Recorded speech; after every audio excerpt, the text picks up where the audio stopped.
Intense training today inside Superior High School, preparing law enforcement for a worst-case scenario. Northern News Now's Taryn Simmons was there to get a first-hand look.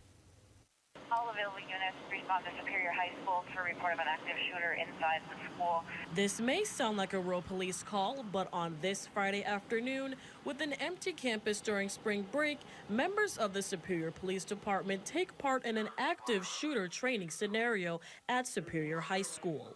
Suspect is a taller white male, dark hair, wearing blue jeans, baseball cap, and a gray sweatshirt. The Douglas County Sheriff's Office, the Superior Fire Department, and Mayo Clinic Ambulance come together as members of the Rescue Task Force.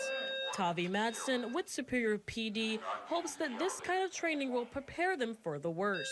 We can't just say that it's never going to happen in our community. It's something we have to prepare for because unfortunately, it's a reality that this is happening across the country. The training prepares officers to respond to a post-active shooter and active threat situation.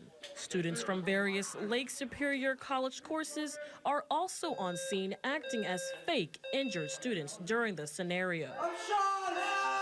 Ethan Pollock, who is a part of the fire program at LSC, hopes that this kind of training will benefit his skills in the workforce. Kind of a lot of the training is working on the threat and then working on the patients too is big for, especially on the fire side, making sure the patients get the best care.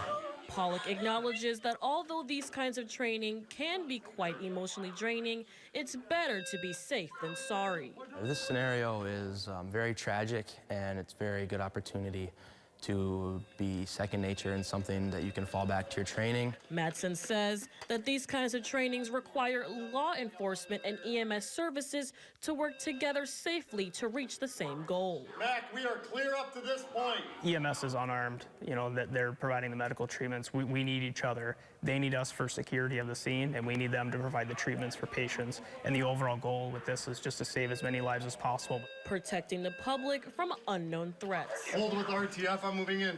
In Superior, I'm Taryn Simmons, Northern News Now. The Superior Police Department plans to do more of those realistic trainings, possibly together with other area law enforcement agencies.